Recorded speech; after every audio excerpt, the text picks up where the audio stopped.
Hello and welcome back to my channel. I am Coach Brittany and we're going to start a series first by starting with imposter syndrome, right? We will focus on a series of topics. As I mentioned, imposter syndrome will be at first, right? So let's get into it. So imposter syndrome is when an individual doesn't feel like they belong, right? Their success is undeserved. They truly feel like a fraud, right? They feel like a fraud. They feel like maybe I got this position as a token. I'm here because of these unknown reasons. So imposter syndrome sets in.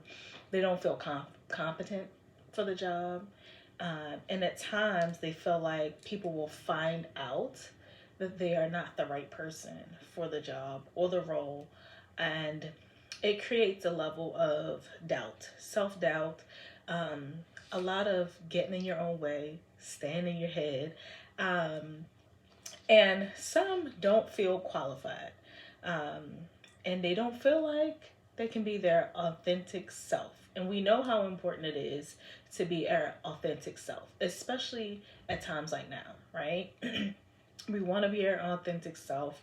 We want to show up in a way that's authentic to us. Most of the individuals that's feeling this imposter syndrome are those in leadership positions, right? They feel like, how can I lead a team when I don't feel confident in myself? I don't feel like I even belong here. So I want to give you a few signs of imposter syndrome. Not speaking up is a sign. The level of self-doubt that you have, shrinking and disassociating, right? Really disassociating, not wanting to be there. And when things get a little tough, you will shrink, retreat. Other signs is feeling like you don't belong, as we mentioned. Avoiding conflict.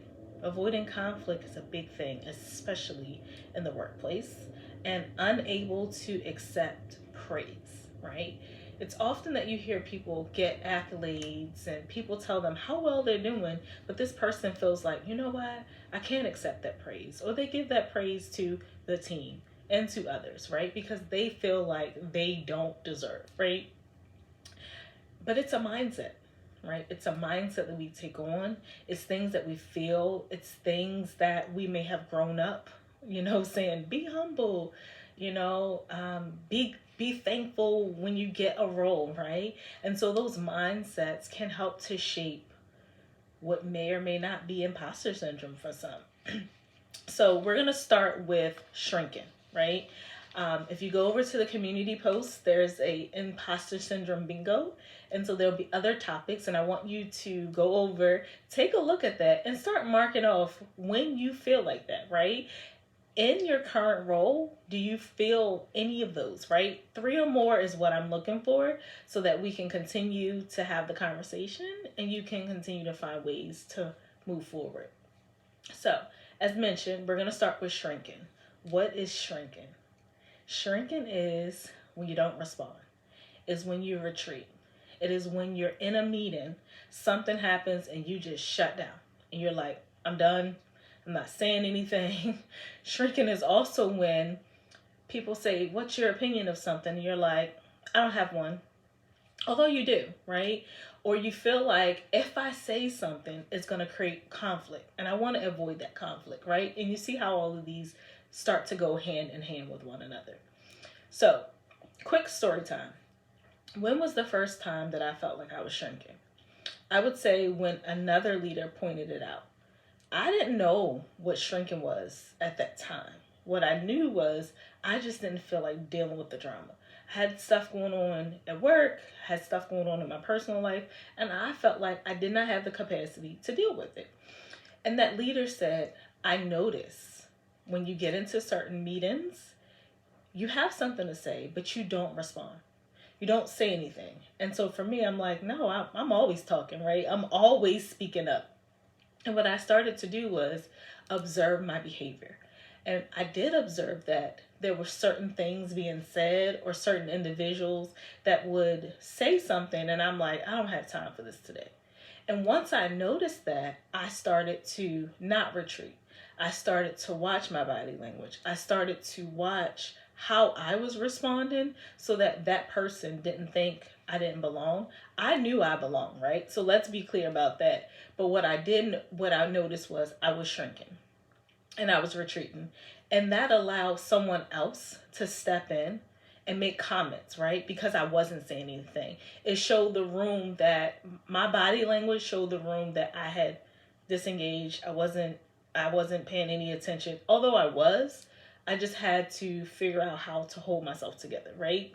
And so that was my experience, but I noticed it, right? After someone pointed it out, and I worked through that. I don't shrink. I don't retreat anymore. And so I want you to really think about, have you ever shrunk, right? Have you shrunk before? Do you feel like you're shrinking now? And a few questions that I have for reflection, which will be in the comments below, is when you feel conflict, what is your natural reaction? Do you avoid? Do you engage? What's your natural reaction? When you notice you shrunk, what do? You just stop talking? Once you notice it, what do you do? What actions do you take? The third thing is, what's the impact of shrinking? When you shrink, what's the impact? Your opinion isn't heard. The facts that you have aren't heard. You are taken out of the conversation. So what's the impact of you shrinking when you do that? So again, take a look at these questions. I want you to reflect on them, because in part 2, we're going to talk a little bit more about shrinking and how we could have possibly gotten there and ways for us to move forward. See you soon.